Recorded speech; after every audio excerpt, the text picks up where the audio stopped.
The day you finally understand that no one is coming to save you, something inside you will break.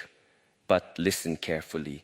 That breaking is not your ending. It is the moment the weak version of you dies. For years, you waited for someone to notice your pain, understand your silence, rescue your dreams, and lift you from the darkness. But what if the person you are waiting for is the person you become when you stop waiting? Today, I want you to hear this deeply. Life does not change when someone comes to help you. Life changes when you stop begging for rescue and start building the strength to save yourself. The most painful day of your life is not the day someone leaves you. It is not the day someone doubts you, betrays you, forgets you, or looks at you like you are not enough. The most painful day is the day you sit quietly with yourself and realize a truth you have been running from for years. No one is coming to save you. And at first, this truth feels cold. It feels like abandonment. It feels like life has closed every door and left you outside in the rain with nothing but your own breath. But listen carefully. The day you realize no one is coming to save you is also the day your real life begins. Because until this day, you were waiting for the apology, waiting for the opportunity, waiting for the perfect moment, waiting for someone to understand your pain without you explaining it, waiting for someone to notice your potential and pull you out of your confusion, waiting for the world to become fair before you become strong. But the world does not become fair first. You become strong first. Then the world starts to look different. Many people are alive, but they are still waiting in the same invisible room. They wake up, they move, they speak, they smile, but inside they are sitting by the door, hoping that one day somebody will knock and say, "I see your suffering, I see your dreams, I see your wounds. Come, I will carry you." But the one who can carry you has been inside your chest the whole time. You have been looking outside for the hand that must be formed inside. You have been waiting for rescue when life is asking you for responsibility. This is difficult to accept because waiting gives comfort. Waiting allows you to blame time, blame people, blame childhood, blame family, blame society, blame luck, blame betrayal, blame the one who did not love you correctly. And yes, some of these things may have hurt you. Some of them may have shaped you. Some of them may have delayed you. I do not deny pain. Pain is real, but pain is not a permanent command. Pain is information. Pain tells you where you are weak, where you are attached, where you are still begging life to be gentle before you become disciplined. A warrior is not someone who was never wounded. A warrior is someone who stopped using the wound as a pillow. Look at your life with honesty. How many times have you known exactly what you needed to do, but you waited for motivation? How many times did your body ask for discipline, but your mind asked for comfort? How many times did your spirit say, "Stand up," but your fear said, "Not yet"? How many years have been spent preparing to prepare? You say, "One day I will change." But one day is a hiding place for the person who is afraid of today. You say, "When I feel ready, I will begin." But readiness does not come before action. Readiness is born from action. You say, "When life becomes easier, I will become consistent."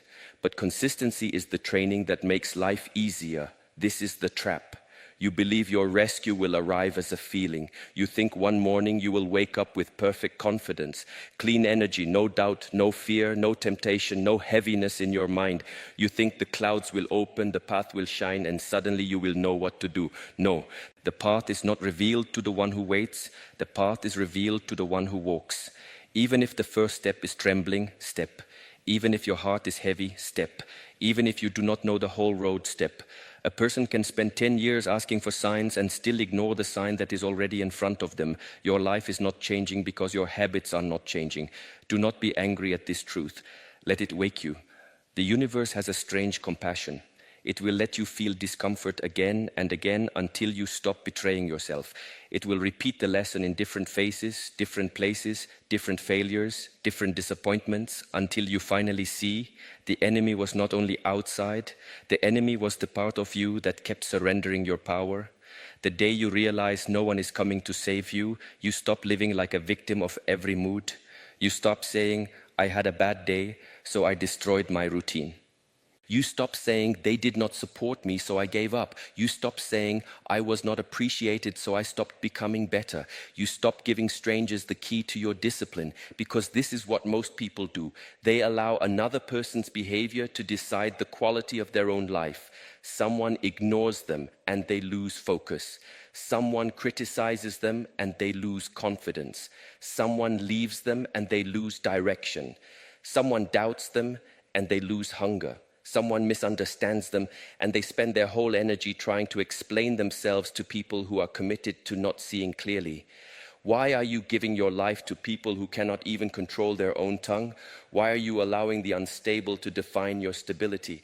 Why are you waiting for permission from people who are also lost? In the training hall, no one can breathe for you. No one can do your push-up for you. No one can hold your posture for you. The teacher can point, the teaching can guide, the bell can ring, the floor can receive your sweat, but the body must move by itself. Life is the same. People can inspire you, but they cannot live for you. People can love you, but they cannot become disciplined for you. People can give advice, but they cannot remove your excuses. People can open a door, but they cannot walk your legs through it. And this is not cruel, this is freedom. Because if no one is coming to save you, then no one has the final power to destroy you. If your future depends only on another person's kindness, you are always a prisoner. But when your future begins to depend on your own discipline, your own awareness, your own courage, your own patience, then even in difficulty you are not helpless. You may be tired, but you are not helpless. You may be hurt, but you are not helpless. You may be delayed, but you are not helpless. You may be alone, but you are not helpless. Aloneness is not always punishment. Sometimes aloneness is the room where your true strength can finally speak without noise. Many people fear being alone because when the crowd disappears, they must hear the truth of their own life. They must face the promises they broke to themselves. They must see the laziness they decorated with excuses. They must see the fear they called patience. They must see the distraction they called rest. They must see the addiction to being understood. They must see the hunger for validation that made them smaller than they were born to be. But this seeing is not to shame you. It is to return you to yourself. There is a moment in every sincere life when you must stop negotiating with your weakness. You must stop asking your lower self for permission to become your higher self. The part of you that wants comfort will never vote for transformation. The part of you that loves distraction will never choose silence. The part of you that is addicted to praise will never choose unseen work. So if you wait until every part of you agrees, you will die waiting. Growth begins when the deepest part of you becomes the leader, not the loudest part, not the emotional part, not the wounded child who wants everything now, not the fearful mind that imagines 10 disasters before one step, the deepest part. The quiet witness, the part that already knows what is right, even when it is inconvenient. You do not need a new life, you need a new loyalty. You have been loyal to your fear, loyal to your comfort, loyal to your old story, loyal to the opinion of people who do not carry your consequences, loyal to habits that steal your energy and then ask why you feel empty. Become loyal to your awakening. When you wake up tomorrow, do not ask, do I feel like becoming better? Ask, what kind of person am I training today? Because every day is training. The food you choose is training. The words you speak are training. The thoughts you repeat are training. The people you entertain are training. The way you respond when disrespected is training. The way you continue when no one claps is training. The way you handle desire, anger, loneliness, envy, tiredness, and disappointment is training. There is no ordinary moment. Every moment is shaping you. Most people think they are failing because they had one large defeat. But more often, a person is defeated by small permissions. The small permission to sleep longer than needed. The small permission to check the phone before the mind becomes clear. The small permission to postpone the difficult task. The small permission to eat what weakens the body. The small permission to speak harshly. The small permission to complain. The small permission to compare. The small permission to remain around people who insult the soul. One small permission becomes a pattern. One pattern becomes a personality. One personality becomes a destiny. So do not ask why destiny feels heavy if your daily permissions are heavy. Change the permission and you change the path. You may think discipline is a prison, but observe the undisciplined person. Are they free? They cannot control their mouth. They cannot control their mood. They cannot control their spending. They cannot control their attention. They cannot control their reactions. They are pulled by every desire, every notification, every memory, every insult, every fear. They call it freedom, but they are being dragged by invisible ropes. Discipline is not punishment. Discipline is self-respect in action. When you train your body, you are telling yourself, I am worth effort. When you train your mind, you are telling yourself, I am not a slave to every thought. When you train your emotions, you are telling yourself, I can feel deeply without being ruled blindly. When you train your attention, you are telling yourself, my life is valuable and I will not scatter it everywhere.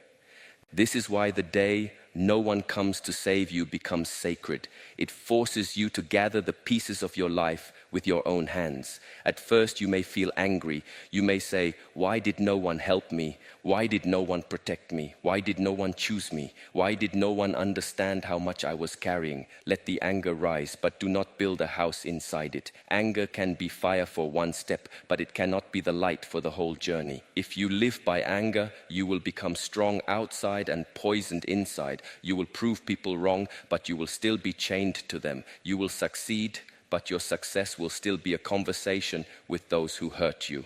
Do not build your life as revenge. Build it as remembrance.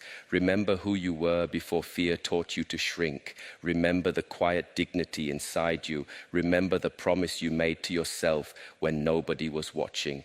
Remember that your breath is still here. Your hands are still here. Your mind can still be trained. Your body can still rise. Your life is not finished because someone failed to love you, failed to support you, failed to notice you, failed to stay. Do not make another person's absence the center of your existence. When someone does not come, you come. You show up for yourself. You sit with yourself when your mind is loud. You feed yourself what gives strength. You remove yourself from places where your soul is being slowly insulted. You speak truthfully even when your voice shakes. You work on the skill when nobody understands why. You clean your room, your schedule, your body, your circle, your thoughts. You become the person you kept wishing would arrive. This is maturity. Maturity is not age. Many people become old without becoming responsible. Maturity is the moment you stop expecting your life to be repaired by the same mindset that damaged it. You cannot heal while repeating the habit that opens the wound. You cannot become peaceful while feeding your mind with chaos every morning. You cannot become confident while breaking your own word every night. You cannot attract a different life while remaining emotionally married to the old one. You must understand, comfort is often disguised as healing. People say, I am healing, but they are only avoiding. They avoid discipline because it feels hard. They avoid silence because truth becomes loud. They avoid responsibility because blame is easier. They avoid solitude because the self they meet there is unfamiliar. True healing is not only soft. Sometimes healing looks like waking up early when sadness says stay in bed. Sometimes healing looks like walking away when attachment says beg. Sometimes healing looks like saying no when guilt says please everyone. Sometimes healing looks like training when the mind says you have no strength. Sometimes healing looks like finishing the task while the old identity whispers, this is not who we are. That whisper is correct. It is not who you were, it is who you are becoming. There will be a battle inside you. Do not be surprised. When you begin to rise, the old self will not applaud. It will panic. It will remind you of every failure. It will tell you change is fake. It will say you are too late, too damaged, too tired, too poor, too alone, too ordinary. It will bring memories like weapons. It will bring cravings like friends. It will bring excuses dressed as wisdom. But you must learn to bow to the noise without obeying it. The mind can speak. You do not have to follow. Fear can speak. You do not have to kneel. Desire can speak. You do not have to surrender. Pain can speak. You do not have to become its servant. This is inner freedom, not the absence of storms, but the ability to remain seated in your center while the storm tries to enter your bones. A tree does not complain about wind, it grows roots. You must grow roots. Roots are the practices no one sees. Roots are what you do when emotion changes. Roots are what you protect when life becomes busy. Roots are how you return after falling. Do not be impressed by people who look strong only when life is easy. Real strength is seen when comfort disappears, when applause stops, when the plan fails, when the person you trusted becomes a lesson, when the door closes, when the body is tired, when the future is unclear. In that moment, the question is not, who will save me? The question is, what does this moment require from me? Sometimes it requires patience, sometimes it requires discipline, sometimes it requires silence, sometimes it requires leaving, sometimes it requires beginning again, sometimes it requires forgiving without returning, sometimes it requires working without being seen, sometimes it requires accepting that the life you imagined must die so the life that is true can be born. Many people suffer because they keep trying to resurrect what life has already buried. They stand at the grave of an old relationship, old identity, old dream, old version of themselves, and they keep calling it home.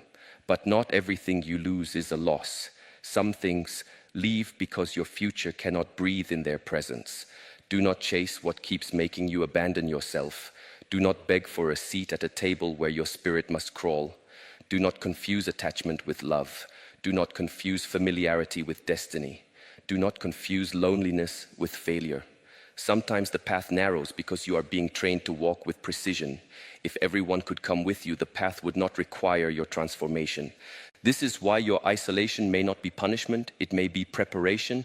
A sword is shaped alone in fire, a seed breaks alone in darkness. The mountain is climbed with companions sometimes, but the breath in your lungs belongs only to you. When you realize no one is coming to save you, you stop performing weakness. You stop telling the same sad story to people who only enjoy hearing you stay small. You stop using your past as an identity card. You stop introducing yourself through your wounds. You stop saying, because I was hurt, I cannot become. You start saying, because I was hurt, I must become conscious. You start saying, because I was abandoned, I will never abandon myself. You start saying, because I was doubted, I will learn to trust my own work. You start saying, because life was difficult, I will become difficult to defeat. Not bitter, not cruel, not closed. Difficult to defeat. There is a difference. A bitter person carries the past into every room and calls it protection. A strong person learns from the past and enters each room with awareness. A cruel person makes others pay for wounds they did not create. A disciplined person refuses to pass the poison forward. A closed person says, I will never feel again. A wise person says, I will feel, but I will not hand my steering wheel to anyone. This is the work. To stay open without being naive, to stay kind without being weak, to stay humble without shrinking, to stay focused without becoming hard, to stay alone without becoming empty, to love without begging, to help without losing yourself, to dream without escaping the present task. You cannot do this by thinking only. You must practice. When insult comes, practice silence before reaction. When laziness comes, practice one small action. When fear comes, practice breathing and stepping. When envy comes, practice learning instead of comparing. When sadness comes, practice caring for the body. When anger comes, practice seeing what boundary was crossed. When desire comes, practice asking, will this strengthen me or scatter me? This is how you save yourself, not with one grand moment, but with thousands of small returns. Return to the breath, return to the body, return to the task, return to the truth, return to the promise, return again after you fail. Many people believe self-rescue must look dramatic. They imagine a powerful transformation where they destroy the old life in one day and become completely new. But most real transformation is quiet. It is not cinematic, it is not always beautiful. It looks like choosing water instead of poison. It looks like opening the book. It looks like applying for the opportunity. It looks like cleaning the space. It looks like apologizing. It looks like blocking the number. It looks like going for a walk. It looks like sitting in silence instead of feeding the addiction. It looks like doing the unglamorous thing again and again until the soul begins to trust you. The soul does not trust words, it trusts evidence. Every time you keep your word, your soul hears, we are safe with ourselves. Every time you break your word, your soul hears, we cannot rely on ourselves. This is why confidence cannot be faked for long. Confidence is not noise. Confidence is the memory of self-honesty. It is built when your actions and your promises begin to face the same direction. You want confidence? Stop lying to yourself in small ways. Stop saying you will start tomorrow when you know tomorrow is only your fear wearing a different name. Stop saying you do not have time when your attention is bleeding through meaningless things. Stop saying you do not know what to do when the first step has been waiting for months. Stop saying you are confused when you are actually afraid of the cost of clarity. Clarity is expensive because it demands sacrifice. Once you know what matters, you must stop worshipping what does not matter. This is why many people choose confusion. Confusion allows them to keep everything. It allows them to keep the dream and the distraction, the desire for peace and the habit of chaos, the hunger for growth and the addiction to comfort. But a divided life cannot create a powerful spirit. Choose, not forever in words. Choose today in action. Choose what strengthens the body. Choose what clears the mind. Choose what protects the peace. Choose what honors the future. Choose what brings you closer to the person you would respect. And when you choose, understand that sacrifice will hurt. Of course it will hurt. You are cutting away what your lower self used to feed on. You are leaving behind familiar patterns. You are disappointing the version of you that survived by hiding. Be gentle with yourself, but do not be soft with your excuses. Gentleness says, I know this is hard. Discipline says, we do it anyway. You need both. Only gentleness becomes weakness if it never asks you to rise. Only discipline becomes cruelty if it never allows you to breathe. Train like a warrior. Heal like a human being. When you fall, do not create a religion around your fall. Stand up, learn, adjust, continue. The mind loves drama. It wants to turn one mistake into an identity. It says, I failed, so I am a failure. No. You failed because you are practicing. A child does not fall while learning to walk and decide walking is not for me. The child rises because life is pulling it forward. Let life pull you forward again. Maybe you have been carrying a private sadness. Maybe people see you smiling, but inside you are tired of being strong. Maybe you have helped many people, but when you needed